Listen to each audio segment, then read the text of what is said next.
जय राधा माधव कुंज बिहारी।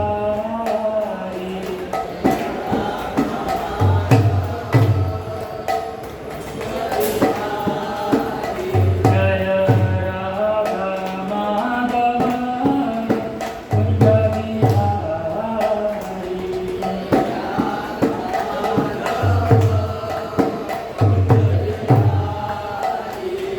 जय गोपी जन वल्लभ गिरिवर धारी।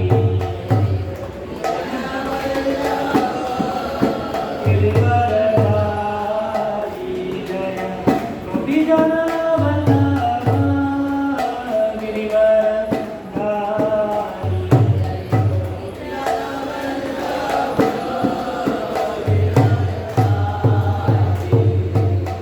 Yashodanandan Vraj जनरञ्जन।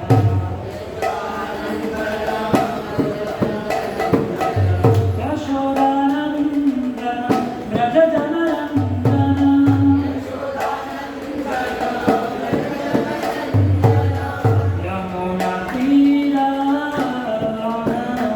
यमुनातीरावनचारी। वनचारी यमुनातीरावनचारी।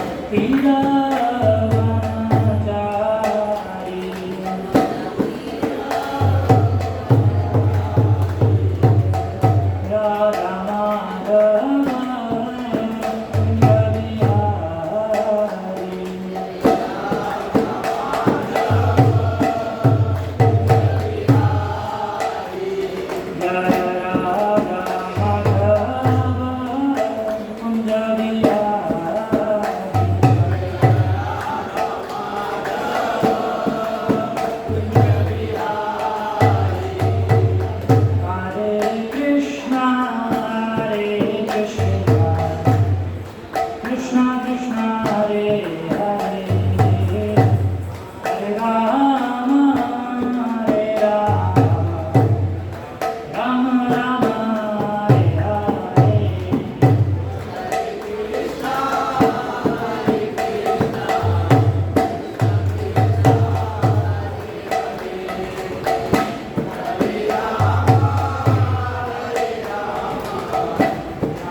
His divine grace, Jai Charanavinda Bhaktivedanta Swami Srila Prabhupada ki Unity Mandarajaya Srila Prabhupada ki Jai Pushparam Saparivrajacharya Nitya Krishna.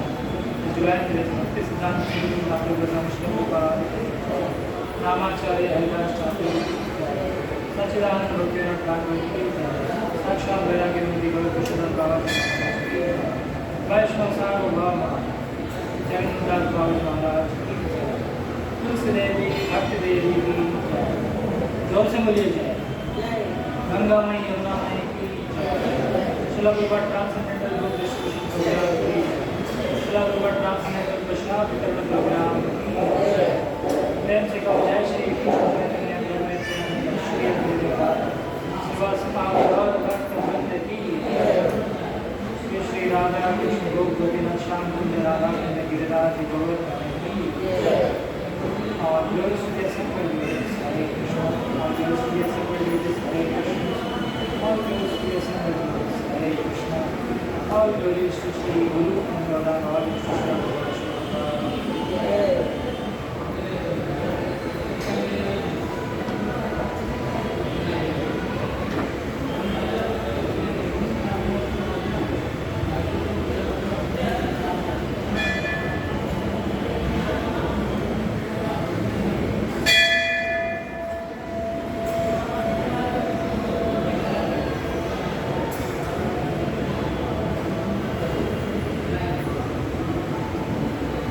हरे कृष्ण। आप सभी का स्वागत है आज के इस भगवद गीता सत्र में।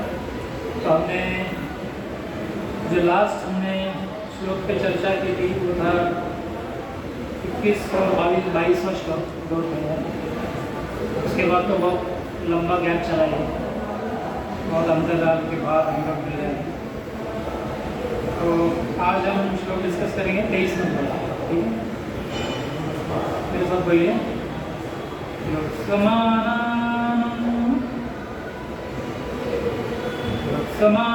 अपेक्षयाहम्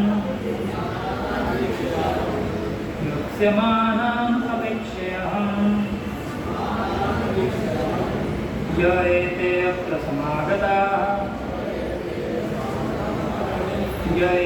अत्र समागताः धार्तराष्ट्रस्य दुर्बुद्धे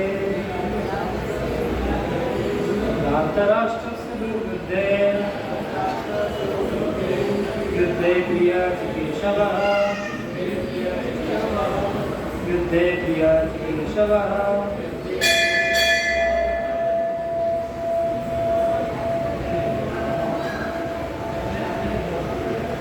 शब्दार्थ इस तरह से है, युद्धमानम् युद्ध करने वालों को अपेक्षे देखो अहम मैं ये जो कहते वे तत्र यहाँ समागतः एकत्र धार्तराष्ट्र धृतराष्ट्र के पुत्र की दुर्बुद्धि है दुर्बुद्धि युद्ध में प्रिय मंगल भला केशव चाहने वाले। मुझे उन लोगों को देखने दीजिए जो यहाँ पर धृतराष्ट्र के दुर्योधन को प्रसन्न करने की इच्छा से लड़ने के लिए आए हैं। तात्पर्य श्रील प्रभुपाद की यह सर्वविदित था कि दुर्योधन अपने पिता धृतराष्ट्र की साठगांठ से हिंसापूर्ण योजनाएं बनाकर पांडवों के राज्य को हड़पना चाहता था। बंद कर दीजिए।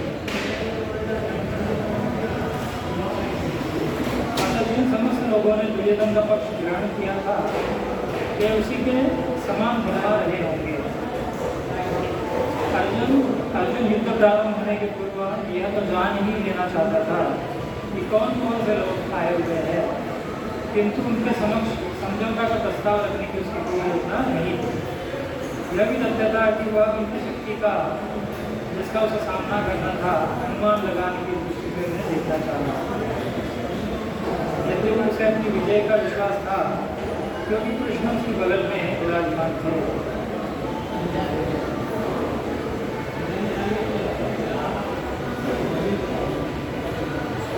आगे के श्लोक को पढ़ लेंगे हम लोग।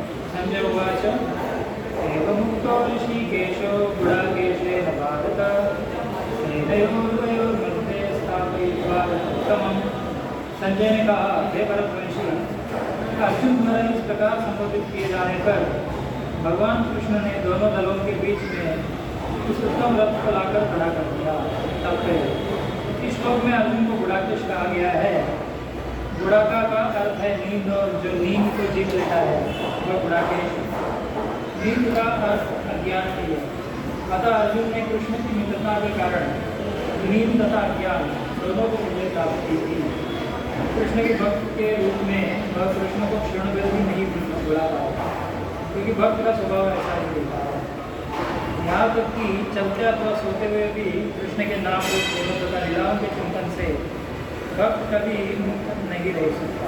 अतः कृष्ण का भक्त उनका निरंतर चिंतन करते हुए नींद तथा अज्ञान दोनों को जीत सकता है। इसी को कृष्ण भावनामृत या समाधि कहते हैं।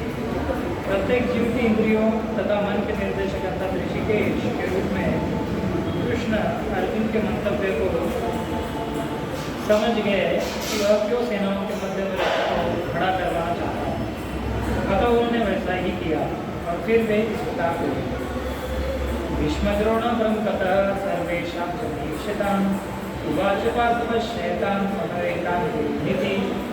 भीष्म, द्रोण तथा विश्व भर के अन्य समस्त राजाओं के सामने भगवान ने कहा कि हे पार्थ, यहाँ पर एकत्र सारे गुरुओं को देखो।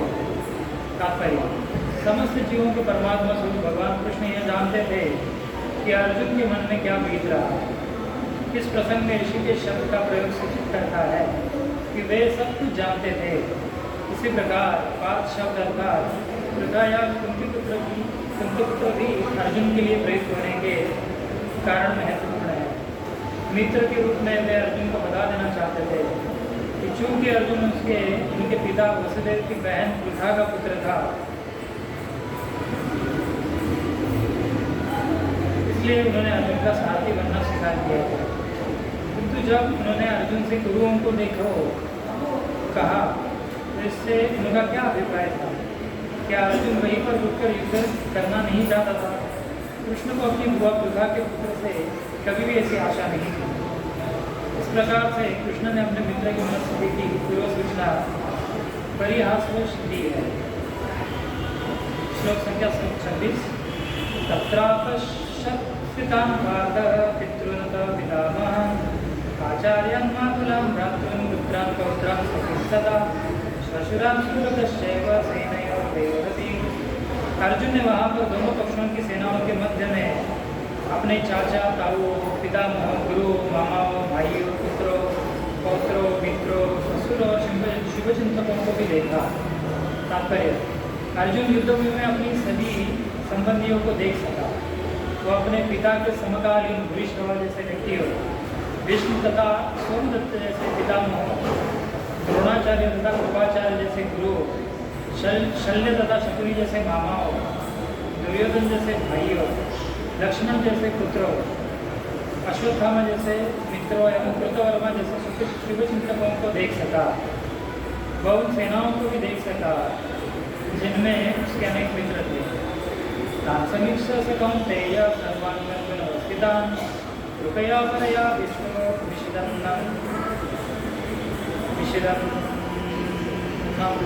ब्रवीत्। जब कुंती पुत्र अर्जुन ने मित्रों तथा संबंधियों की इन विभिन्न श्रेणियों को देखा तो वह करुणा से अभिभूत हो गया और इस प्रकार बोला।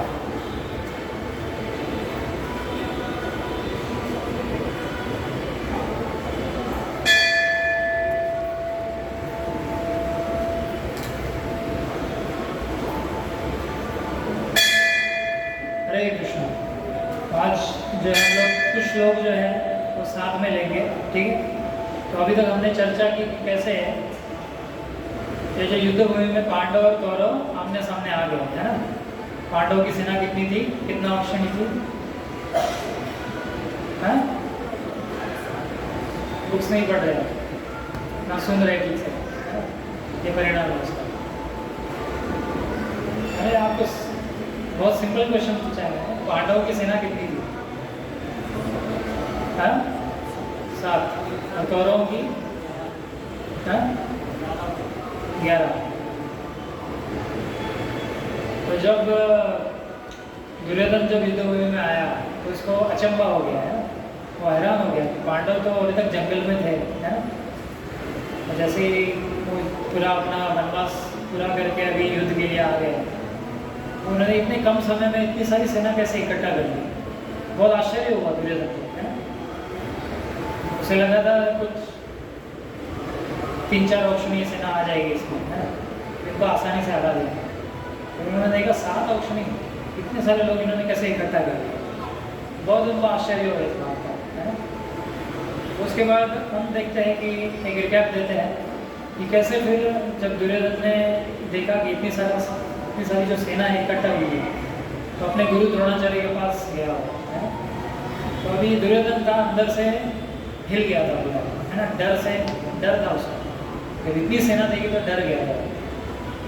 अभी देखिए जो असुर होता है ना, जो व्यक्ति भगवान के प्रति समर्पित नहीं है वो हमेशा डरा रहेगा, भले उसके पास बहुत अच्छे शस्त्र हो, अस्त्र हो, बहुत सैनिक हो, है ना, दुनिया का ऐश्वर्य हो, लेकिन फिर भी डरा रहेगा।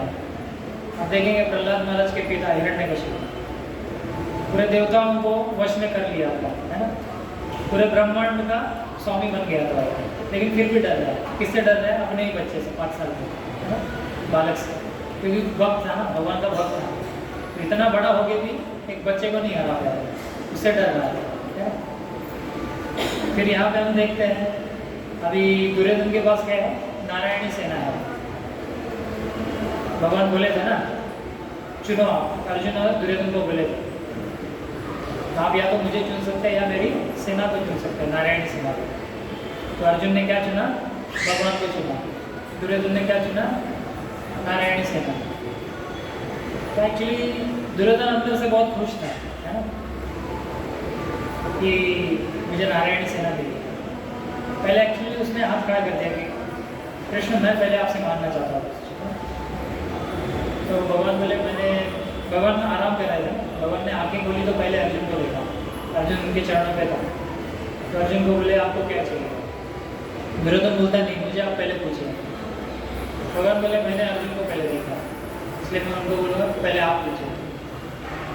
तो अर्जुन को पूछा गया, तो अर्जुन बोला, भगवान बोले मैं तो युद्ध में लड़ूंगा नहीं, केवल मैं रथ चलाऊंगा और आपको मार्गदर्शन करूंगा, हथियार नहीं उठाऊंगा। तो दुर्योधन को तो इससे कुछ मतलब ही नहीं है, उसको तो हथियार चाहिए, उसको तो सैन्य चाहिए। लेकिन अर्जुन को जब भी पूछा गया, अर्जुन बोलता है कोई बात नहीं, मुझे कुछ नहीं चाहिए, ना हथियार चाहिए ना सैनिक चाहिए, मुझे तो आप चाहिए। कृष्ण को चुन लिया। तो ये दुर्योधन बहुत खुश हो गया, उसे लग रहा था कि नारायणी सेना ये चुन लेगा, है ना, मुझे फिर मेरे लिए कुछ नहीं बचेगा, मुझे तो कृष्ण नहीं चाहिए, है ना, नारायणी सेना ये अगर ले लेगा तो क्या। लेकिन जब उसने देखा कि अर्जुन ने नारायणी सेना ले ली, बहुत खुश हो गया अंदर से, लेकिन दिखा नहीं रहा था बाहर से खुश है, बाहर से दिखा रहा था कि काश कृष्ण मिल जाते, लेकिन अंदर से खुश था नारायणी सेना, कृष्ण की नारायणी सेना में।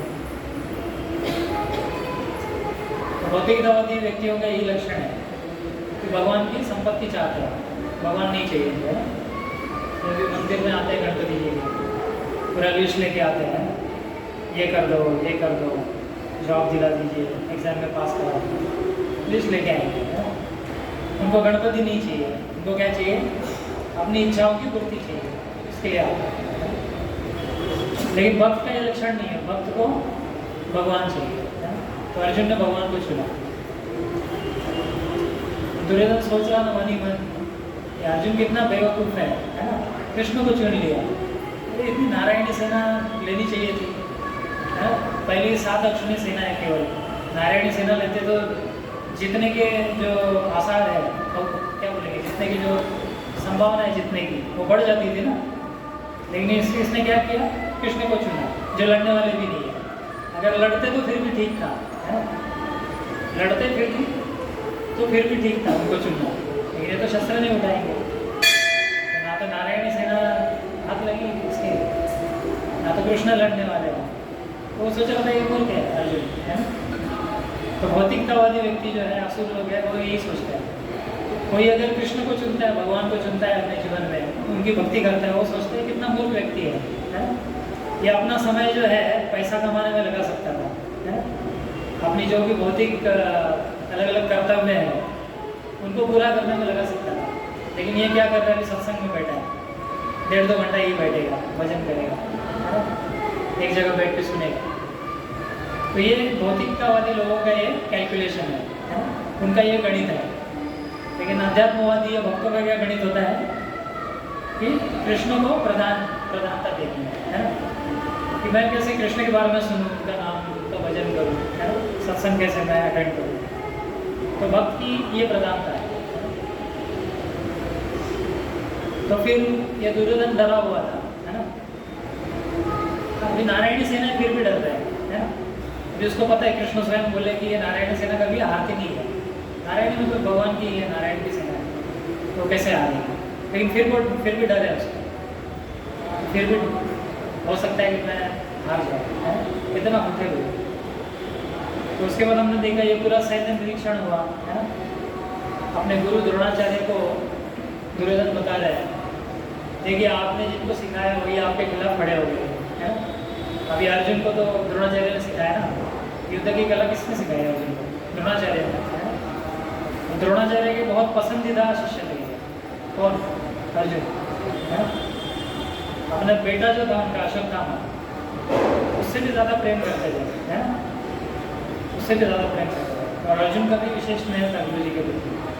तो युद्ध जब शुरू होने वाला था, तो जब अर्जुन ने जैसे भगवान, अभी देखिए हमने लास्ट श्लोक में 21-22 में देखा कि अर्जुन भगवान को बोलते हैं, कृष्ण को बोलते हैं, अभी सारथी है तो सारथी का रोल भगवान अदा कर रहे हैं, और अर्जुन भी उसी तरह से पेश आ रहे हैं उनके साथ, है ना। तो अर्जुन बोलते हैं मेरा जो रथ है दोनों सेनाओं के बीच लेके जाइए। अभी ये जो सेनाएं थी बहुत मीलों, सैकड़ों मीलों तक फैली हुई थी, है ना, बहुत बड़ा 65 करोड़ सेना है, मतलब आप सोच सकते हैं, या हम सोच भी नहीं सकते, है ना, इतने लोग हमने कभी देखे नहीं होंगे। तो सबसे बड़ा युद्ध था हिस्ट्री में, है ना। तो ऐसी सेना पूरी फैली हुई है ना, दोनों तरफ। तो अभी अर्जुन बोल रहे कृष्ण को कि मेरा जो रथ है दोनों सेनाओं के बीच में लेके जाइए। अभी दोनों सेनाओं के बीच इतना सारा अंतर है ना, मीलों का अंतर है, वो कहीं पे भी रथ खड़ा कर सकते हैं ना। लेकिन कृष्ण ने क्या किया, रथ कहाँ खड़ा किया दिया?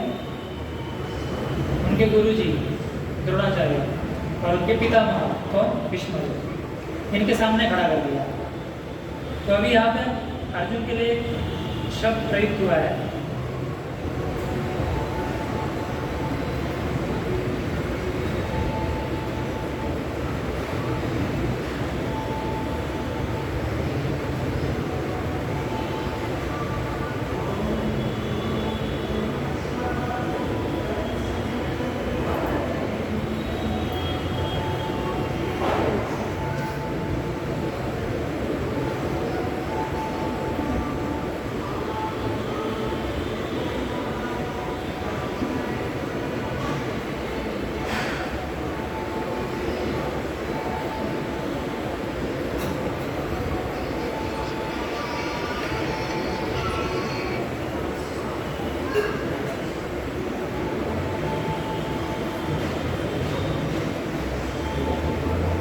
अभी अर्जुन के मन में क्या चल रहा है ये भगवान को पता था। क्यों पता है भगवान को? हाँ? जब भगवान ने रथ जो है दोनों सेनाओं के बीच स्थापित किया उसको, है ना, और बिल्कुल किसके सामने रख दिया? भीष्मदेव और द्रोणाचार्य के सामने, है ना। और कर्ण के सामने रखता था तो अर्जुन का जो उत्साह है युद्ध लड़ने का और बढ़ जाता था, है ना। ये कर्ण बहुत दुराचारी, बहुत कुछ, बहुत बड़ा दुराचारी था, तो और उत्साह बढ़ता था उनका कि मैं इसको मारूंगा। लेकिन भगवान ने क्या किया? उसके सामने नहीं लाया, द्रोणाचार्य भीष्मदेव के सामने लाया। तो इसलिए लाया कि भगवान जो है वो अर्जुन की जो कमजोरी है, भगवान जानते थे अर्जुन की कमजोरी क्या है, कि अपने लोगों से युद्ध नहीं लड़ सकता, है ना। देखिए अभी अर्जुन जो है ऐसे बहुत सारी लड़ाइयाँ जीत चुके हैं, लड़ चुके हैं और जीत चुके हैं, एक भी लड़ाई अभी तक हारी नहीं थी। यहाँ तक कि शिवजी को भी पराजित किया था युद्ध में, है ना। तो ये ट्रेनिंग इनको मिला था किससे? दुर्योधन जी से, सॉरी द्रोणाचार्य जी से, है ना। तो इतने बड़े शिष्य अर्जुन और उनके इतने बड़े गुरु जी द्रोणाचार्य,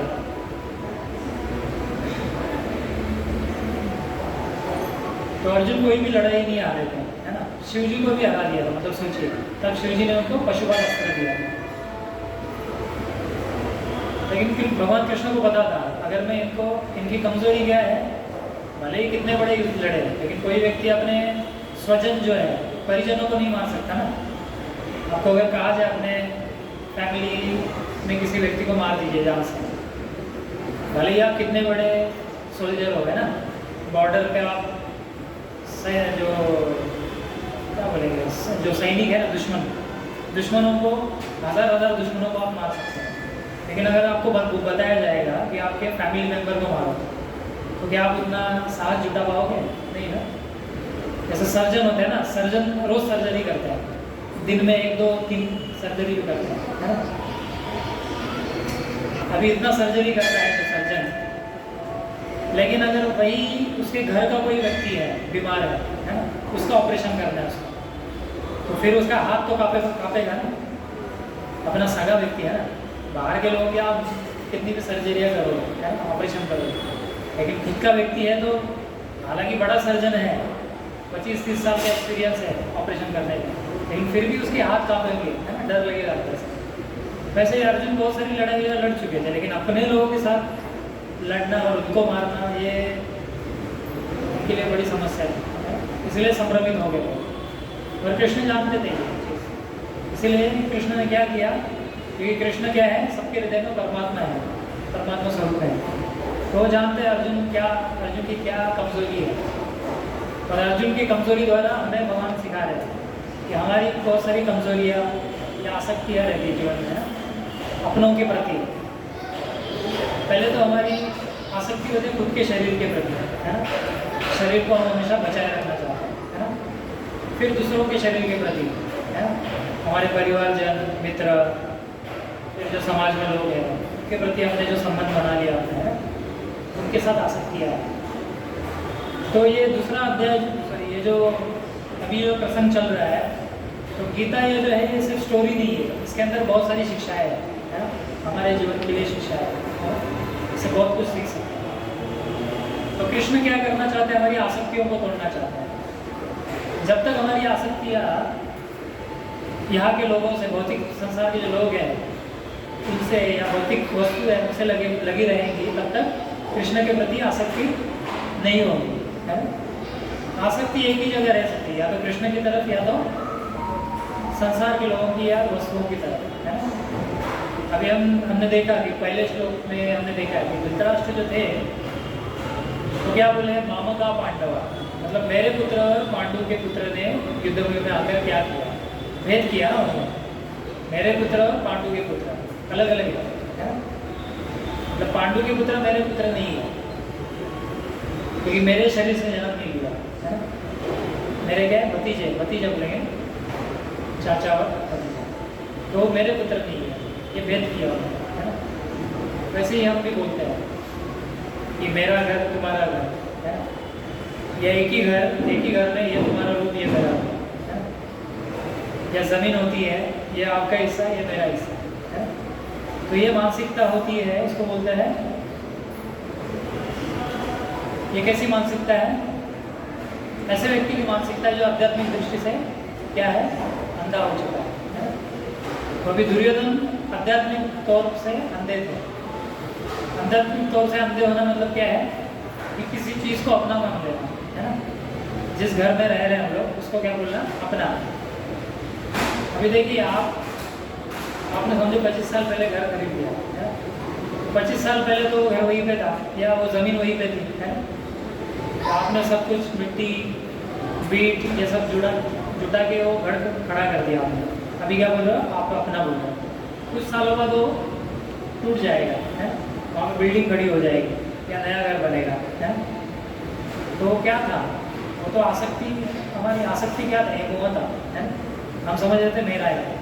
या आप किसी व्यक्ति से प्रेम करते हैं, वो व्यक्ति कितने साल तक जिंदा रहेगा, कुछ साल बाद हो जाएगा, है। तो ये हमारी जो आसक्ति थी, ये क्या था, मोह था, है। तो धृतराष्ट्र भी इसी मोह में थे। उनका मोह जो था दुर्योधन के प्रति था, और दुर्योधन से भी ज़्यादा राष्ट्र के प्रति था, इसलिए उनको बोला धृतराष्ट्र, अब जो राष्ट्र को पकड़ के रखते हैं, है? राष्ट्र के प्रति आसक्त है। तो अपने राज्य के प्रति आसक्ति है ना। एक्चुअली पांडव जो है वो सही इसके वारिस थे है ना, इस उनके राज्य के। लेकिन फिर भी क्या समझ रहे थे धृतराष्ट्र, नहीं ये मेरी गति है, मैं बैठूंगा इस पर। और दुर्योधन है वो चाहे कितना भी गलत करे मैं इसको सजा नहीं दूंगा, क्योंकि ये मेरा पुत्र है ना। जब तक हम इस मानसिकता से ऊपर नहीं उठते तब तक भगवान के प्रति आसक्ति हमें नहीं होगी। तो भगवान चाहते ही है कि उनके भक्तों की आसक्ति जो है उनके प्रति बढ़े, इसलिए हमारा जो ये पारिवारिक जो स्नेह है ना उसको तोड़ते हैं। जैसे कुंती महारानी बहुत एक अच्छा श्लोक बोलती है भागवतम में कि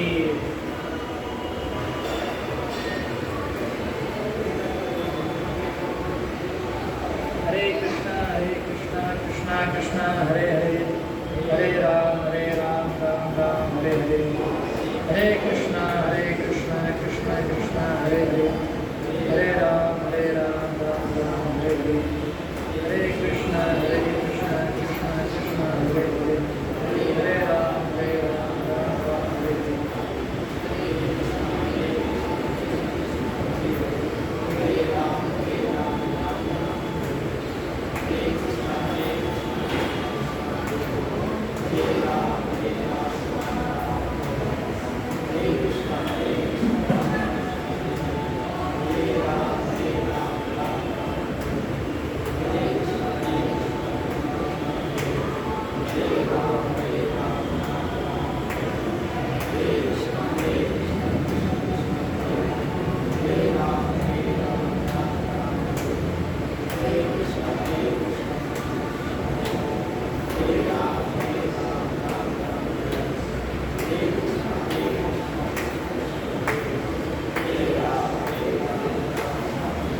हरे।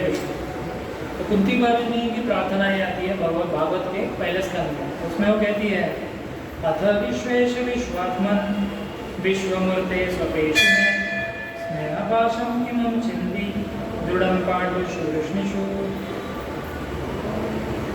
वो कहती है कि अथ विश्वेश, विश्वेश भगवान को बोलती है। विश्वेश मतलब पूरे विश्व के ईश्वर, ईश मतलब ईश्वर है, और विश्वात्मन कि पूरे विश्व के आप क्या हो, आत्मा हो। जैसे हमारा शरीर क्यों चल रहा है, इसके अंदर आत्मा है, वैसे ये पूरा जो जगत है, ये ब्रह्मांड है, वो किस लिए चल रहा है, क्योंकि इसमें भी आत्मा है। वो कौन है, भगवान कृष्ण है ना, परमात्मा है, परमात्मा की वजह से चल रहा है ना। तो विश्व मूर्ते कि आप ही सब, ये पूरा जो विश्व है ये आप ही हो है ना, क्योंकि भगवान से ही सब कुछ, भगवान ही है, सब जगह कृष्ण है, सर्वम खल्व इदं ब्रह्म। लेकिन कुंती महारानी बोल रही है स्नेह पाशम इमं चिन्ति दृढ़ं पाण्डुषु वृष्णिषु।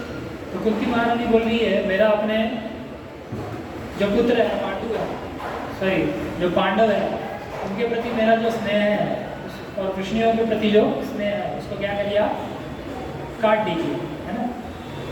हम कभी ऐसा प्रार्थना किए जीवन में कि भगवान मेरा जो मेरे परिजनों के साथ जो मेरा संबंध है या उनके प्रति मेरी जो आसक्ति है उसको काट दीजिए, ताकि मैं आपके प्रति क्या हूँ, आसक्त हो जाऊँ। कुंती महारानी और एक प्रार्थना बोलती है, बहुत सुंदर है। वो बोलती है त्वयि में अनन्य विषया मतिर मधुपतया स्वकृत रति मधुआता लद्धा गंगे रोगम। वो बोलती है कृष्ण से कि त्वयि में अनन्य विषया, कि भगवान कृष्ण आपके प्रति मेरी अनन्य और कोई विषय के प्रति, इंद्रिय विषय के प्रति मेरी आसक्ति न रहे, मेरा मन केवल आपकी तरफ बहे। जैसे नदी होती है ना, गंगा, गंगा क्या करती है, सागर की तरफ जाती है, बीच में बहुत सारे पत्थर होते हैं, बहुत सारे अवरोध है ना, वो पार करके क्या जाती है, समुद्र में जाती है ना। उद्देश्य क्या उसका, समुद्र से मिलना है ना। तो कितनी बारी मैंने बोलती है मेरी भावना भी ऐसे हो आपके प्रति है, क्या बोलती है, वही में अनन्य विषय। अनन्य मतलब और कोई जगह पे मेरा ध्यान नहीं जाना चाहिए, मुझे केवल आप दिखे, मेरी चेतना जो है हमेशा आप में रहे। तो भगवान ने गीता में इसी अनन्य भक्ति के बारे में बोले है कि आपकी भक्ति कैसे होनी चाहिए, अनन्य भाव से, मतलब केवल कृष्ण को प्राप्त करना है, ये भाव होना चाहिए, हमेशा कृष्ण का स्मरण हो है। तो इसको ही बोला है योग। जैसे कि योग बोलते हैं ना, आजकल जो योग पढ़ाया जा रहा है वो योग नहीं है। योग मतलब क्या है? भगवान का ध्यान, भगवान कृष्ण का ध्यान करना हमेशा। आज इसमें प्रभुपाद का लेक्चर चल रहा था मंदिर में, तो प्रभुपाद बोलते हैं हमारा भक्तों का जो मेडिटेशन है, ध्यान है, वो 24 आवर्स है, 24 घंटा है। 24 घंटा हम लोग कृष्ण के बारे में सोचते हैं। जैसे अभी यहाँ पे भी प्रभुपाद ने बहुत अच्छी बात कही है 24 नंबर श्लोक में। तो इसमें अर्जुन को गुड़ाकेश बोला गया। गुड़ाकेश क्यों बोला है? क्योंकि अर्जुन ने क्या किया? नींद पे विजय प्राप्त कर ली। और दूसरा गुड़ का अर्थ होता है, गुड़ा का अर्थ होता है अज्ञान, अज्ञान पे जीत प्राप्त करना है। अभी भक्त कभी सोता नहीं है, प्रभुपाद यहाँ बोल रहे हैं। क्यों नहीं सोता है बता सकते हैं आप? अगर आपने सुना है तब भक्त क्या करता है? नींद पे भी विजय प्राप्त कर लेता है। जैसे हमारे षड गोस्वामी है, 6 गोस्वामी, उनको जब चैतन्य महाप्रभु ने सेवा दी थी कि आप वृंदावन जाइए और वहाँ पे अलग अलग भगवान की लीला से लिया है, उनको खोजिए, वहाँ पे मंदिर बनाइए, भगवान के विग्रहों को खोजिए, उनको लिए मंदिर बनाइए, है ना, और जीर्णोद्धार कीजिए, है ना, बहुत सारी लीला से होगा। तो फिर 6 गोस्वामी गए थे, है ना, उन्होंने बहुत सारे मंदिर बनाए, बहुत सारे भक्ति के ग्रंथ लिखे, है ना, ये सब कार्य किया हुआ है। तो ये गोस्वामी जो थे वो 2 घंटा सोते थे जिंदगी से, 2 घंटा, और कभी कभी उतना भी नहीं सोते थे, है ना। इतना हमेशा सेवा में लगे रहते थे, कृष्ण की सेवा। प्रभुपाद भी कितना घंटा सोते थे? 3 से 4 घंटा, कभी कभी 2 घंटा, है ना। तो ये भक्त का लक्षण होता है, भक्त सोता नहीं है एक्चुअली। यहाँ पे बोला गया कि अर्जुन ने नींद पे विजय प्राप्त कर लिया। कैसे? क्योंकि अर्जुन जब सोते थे तो भी उनके हृदय से, उनके शरीर से आवाज़ आती थी, कृष्ण कृष्ण, है ना। एक बार ऐसा टेस्ट भी किया गया कि अर्जुन सोए हुए थे और उनके शरीर से ध्वनि आ रही थी, कृष्ण कृष्ण, है ना। और प्रभुपाद की भी एक लीला है। प्रभुपाद एक बार अमेरिका में थे, तो प्रभुपाद को डॉक्टर चेक कर रहे थे अपना स्टेथोस्कोप लगा के। तो उनको जब स्टेथोस्कोप लगाया उन्होंने, तो अंदर से कृष्ण कृष्ण ऐसी आवाज़ आ रही है। तो डॉक्टर को भी अचंभा हो गया, ये कैसे है? तो ये शुद्ध भक्तों का लक्षण है, वो कृष्ण को भी भूलते नहीं है ना। उनका पूरा शरीर ही कृष्णमय बन गया, मतलब आध्यात्मिक बन गया शरीर, है। तो भक्त कभी सोता नहीं है, क्योंकि सोते हुए भी क्या है? कृष्ण का ही स्मरण होगा। जैसे हमारे मंदिर में अभी तो पूरे विश्व भर में इस्कॉन मंदिरों में बुक डिस्ट्रीब्यूशन चल रहा है, गीता मैराथन, है ना। तो मैराथन क्या होता है कि हम इसमें ज़्यादा से ज़्यादा प्रभुपाद के बुक्स का वितरण करते हैं, मुख्य करके गीता भागवत है।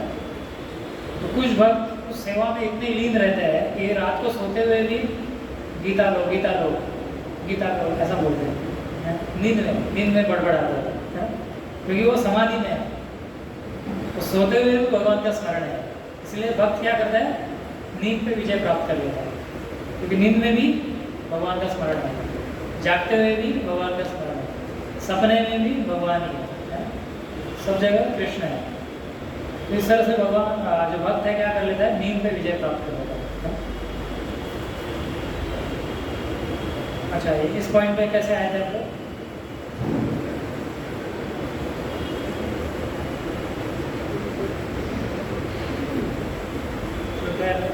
तो ऐसे इस तरह से उन्होंने युद्ध भूमि में सैनिकों का निरीक्षण किया, है। और अर्जुन जो है, अर्जुन ने जब देखा, अभी कृष्ण ने क्या किया? अर्जुन को अपने जो सगे संबंधी उनके सामने खड़ा कर दिया। देखो तुम्हारी आसक्ति यहाँ लगी हुई है ना, मैं ये नहीं काटना चाहता, है। तो ऐसे ही भक्त लोग क्या करते हैं? आपकी आसक्तियों को काटना चाहता है। किसी की आसक्ति है ज़्यादा सोने में, तो भक्त लोग बोलते हैं आप जल्दी उठो, 2 घंटा सुबह जल्दी उठ के जब करो। किसी एक की आसक्ति है अपने परिवार, ऐसे तो सबकी ही रहती है, परिवारजनों के प्रति, है ना। परिवार में जैसे परिवार में कोई विरोध कर रहा है भक्ति के लिए, तो उसका मन रखने के लिए क्या करते हैं? थोड़ा भक्ति पे कॉम्प्रोमाइज़ करते हैं, है ना, आसक्ति की वजह से। तो भक्त लोग क्या करते हैं? उसी आसक्ति को काटेंगे, है ना। फिर आसक्ति होती है हमारी सत्संग में न आने से, है ना। तो भक्त लोग आपको फ़ोन करके बुलाते हैं, वो आसक्ति काटते हैं। तो इस तरह से हमारी आसक्ति पे क्या करते हैं, हमेशा वार किया जाता है भक्तों द्वारा, है। जैसे कृष्ण ने यहाँ पे किया। तो जब अर्जुन अपने परिवारजनों के सामने खड़े हो गए, तो जैसे ही अभी अर्जुन को तो पता था पहले से कि मेरे परिवारजन लड़ने वाले हैं मेरे खिलाफ, लेकिन फिर भी जब उन्होंने देखा सामने, क्योंकि सामने देखना, कोई भी चीज़ हम देखते हैं तो प्रत्यक्ष विश्वास होता है ना सब पूरा। कभी कभी होता है ना, कोई व्यक्ति परिवार का कहीं बाहर गया हुआ है और उसकी डेथ हो जाती है, देहांत हो जाता है ना, कोई एक्सीडेंट होता है, घर पे फ़ोन आता है तो विश्वास नहीं होता व्यक्ति को, है ना। क्योंकि सुबह सुबह अभी कुछ देर पहले उसको देखा था, विश्वास नहीं होता है। जब देखेगा तब उसको पूरा कन्विंस हो जाएगा, है ना। तो अर्जुन को भी पता था कि मेरे ही जो सगे संबंधी है वो मेरे खिलाफ लड़ने वाले हैं, पता था उनको कौन कौन आएगा। लेकिन जब प्रत्यक्ष देखा, उनको तो पता था विष्णुदेव और द्रोणाचार्य इनकी तरफ से, लेकिन जब प्रत्यक्ष देखा तो पूरा अपना जो क्या बोलेंगे, अपना जो हौसला था, है ना, साहस जो था, वो पूरा गवा बैठे। अभी इतने बड़े योद्धा है, जैसे ही देखा अपने परिवारजनों को, अपना साहस गवा बैठे, सब भूल गए मैं क्षत्रिय हूँ, मेरा कर्तव्य है युद्ध लड़ना, सब भूल गया, है ना। और बाद में अभी आगे के श्लोकों में आएगा। तो अर्जुन बोलते हैं कि जिनसे मुझे संघर्ष करना है, युद्ध करना है, उनको देखना चाहता हूँ एक बार, है। क्या बोलते हैं, यावद एकाम निरीक्षे हम योद्ध कामान व्यवस्था, मतलब युद्ध की कामना से एकत्रित हुए जो सैन्य है ना, कौरव, उनको मैं देखना चाहता हूँ एक बार, लेकिन देखने से फंस गया, है ना। तो हमारा भी होता है कि आंखें हमें फंसा देती है इस दुनिया में, है ना। रंग रूप, अलग अलग आकृति, ये आंखें देखती है ना हमारी, और यही फंसा देती है ना? हम देखते रहते हैं अलग अलग चीज़ें, इंद्रिय के विषय। जैसे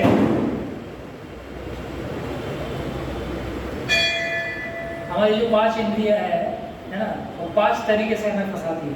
कैसे? जैसे हमारी जीवा है, जीवा, उससे हम क्या करना चाहते हैं, अलग अलग स्वाद, अलग अलग तरह का भोजन करना चाहते हैं ना।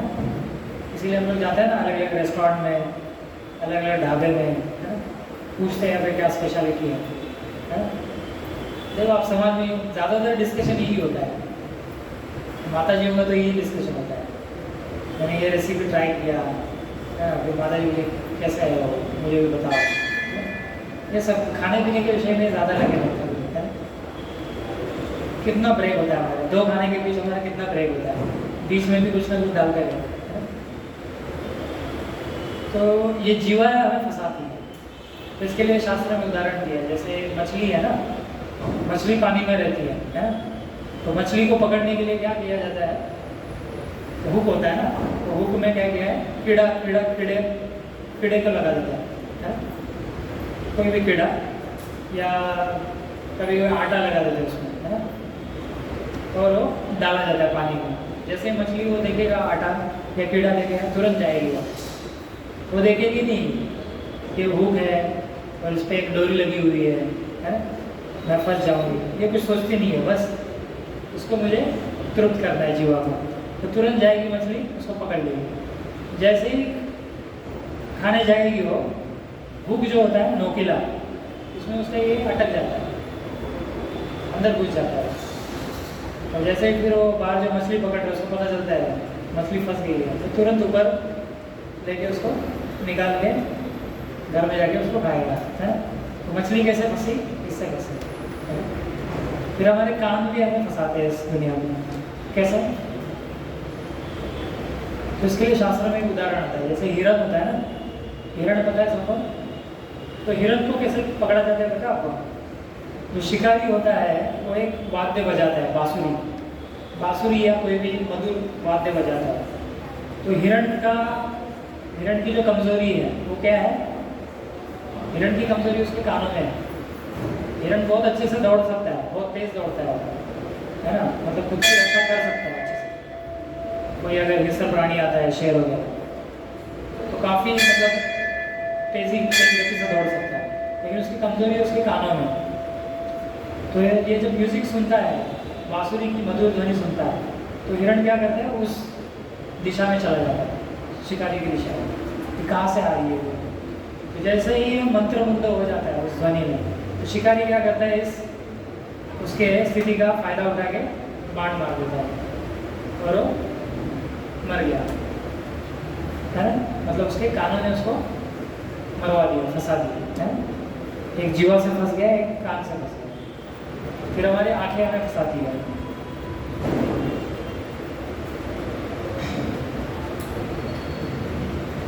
तो आँखों के लिए उदाहरण दिया गया है, जो पतंगा होता है ना, बारिश में आप देखेंगे छोटे जो पतंगे होते हैं ना, जो लाइट्स होता है ना, उसके इर्द गिर्द घूमते रहता है।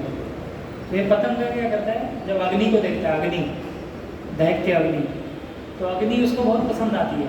उसको लगता है कितना ये है अग्नि का तेज है, प्रज्वलित अग्नि है। तो क्या करता है, पतंगा अग्नि की तरफ जाता है, अग्नि में घुसता है। जैसे भी अग्नि में घुसता है वो जल के खाक हो जाता है पूरा। तो हमारा भी ऐसा ही है, इस दुनिया में बहुत सारी हमें चीज़ें, रंग रूप, है ना।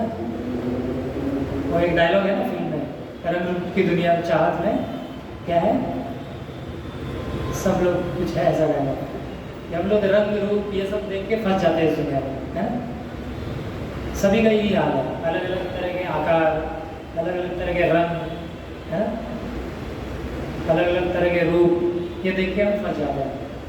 जैसे अजामिल फंस गए, है। भागवत के छठे स्कंद में अजामिल की कथा आती है।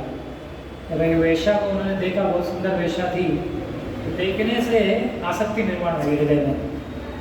और बाद में ब्राह्मण थे वो, ब्राह्मण से शूद्र के भी नीचे स्तर पे चले गए वो, है ना, इतना पतन हुआ उनका। तो ये आगे इस तरह से फंसाती है। फिर क्या रहा अभी, नाक, नाक कैसे फंसाती है। नाक से हम अलग अलग सुगंध लेते हैं। तो शास्त्रों में वर्णन किया है कि कमल होता है ना, कमल में मधु होती है ना। तो भौरा जो होता है ना, भौरा, भौरा जानते हैं ना, गूंगा बोलते हैं मराठी में। वो क्या करता है, वो कमल में अंदर चला जाता है और वो मधु जो होता है उसमें, है ना, शहद होता है ना, वो शहद को पीता है। तो शहद पीने से क्या होता है, वो पूरा नशा आ जाता है उसको, बहुत आनंद में झूमते रहता है, नशा आता है ना। आज पब्स में, है ना, हम देखेंगे डिस्कोटेक्स में, ये ऐसे लोग दारू पी के धुत हो जाते हैं, कुछ ये नहीं रहता, सुध नहीं रहती, आजू बाजू क्या हो रहा है कुछ है। लौड़े लोग भी ऐसे ही कहीं पे भी गटर में गिरते रहते हैं, गटर में गिरेंगे, रास्ते में ही सो जाएंगे। तो वैसे ये भौरा जो है वो नशे में इतना धुत हो जाता है वो शहद पी के, कि वो अंदर ही, कमल के अंदर ही रहता है। और कमल का क्या होता है, शाम के वक्त ये जो कमल है वो बंद होता है, सुबह होती है तो कमल खुलता है ना, सूरज की वजह से। तो शाम जैसे ही होती है, कमल धीरे धीरे अपनी जो पंखुड़ी है उसको बंद कर लेता है। लेकिन ये अंदर जो क्या बोला मैं, हाँ,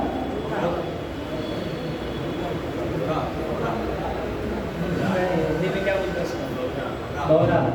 जो भौरा होता है वो अंदर ही रहता है कमल के, और उसको पता नहीं चलता है, अपने नशे में। लेकिन ये कमल बंद होने के बाद वो उसमें घुटन से उसकी मौत हो जाती है। अंदर घुटन होती है ना, सांस नहीं ले पाता, कमल पूरा बंद हो जाता है। और जब तक सुबह हो जाती है, सुबह वापस खुलेगा वो, लेकिन तब तक देर हो चुकी होती है, उसके प्राण निकल जाते हैं। तो इसके तो सुगंध की वजह से, एक्चुअली सुगंध होती है ना उसकी कमल की, उस सुगंध से वो बेहोश, मतलब वो मदमस्त होता है। सुगंध से किस तरह से प्राण जाते हैं।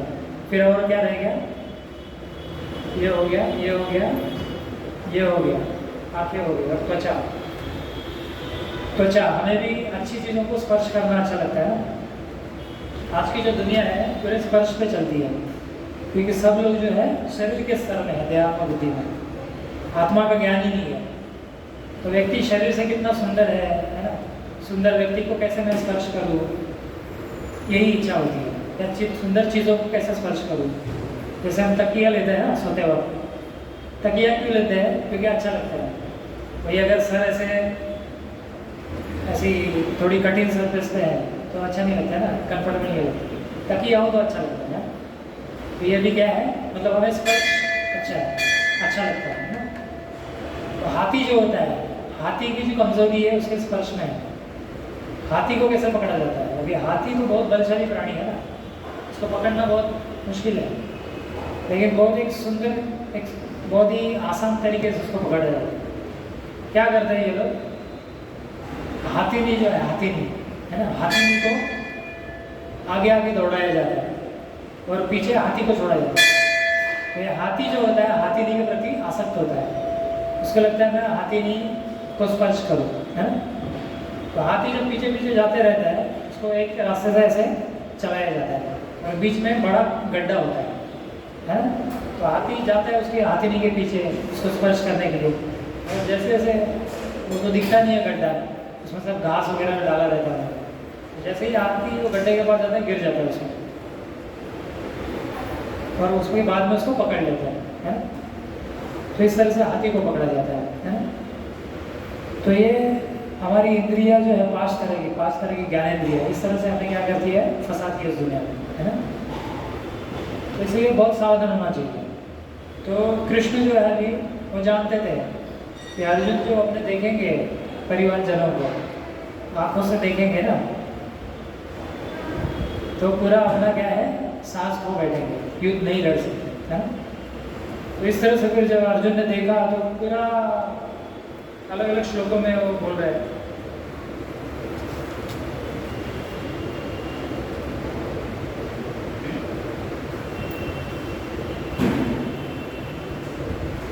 तो भगवान ने भी कहा, जब रथ सामने लाया, भगवान बोले देखो आपके सब परिवार जो है, भगवान बोलते हैं अभी देखिए, क्योंकि भगवान जानते थे इनके मन में क्या चल रहा है। तो भगवान एक्चुअली यहाँ पे थोड़ा हास परिहास कर रहे हैं, जोक कर रहे हैं, है ना। क्योंकि वो जानते थे, हंस के भगवान बोल रहे हैं देखो आपके सबके लोग, सब लोग, क्योंकि भगवान को पता है अभी ये क्या बोलेंगे, इनका नेक्स्ट आर्ग्यूमेंट क्या होगा, स्टेटमेंट क्या होगा। तो उससे ही गीता फिर खुलते जाएगा। तो भगवान जानते हैं ये इनको देख के इनका क्या हालत होने वाला है, इसलिए भगवान थोड़े हंस दिए।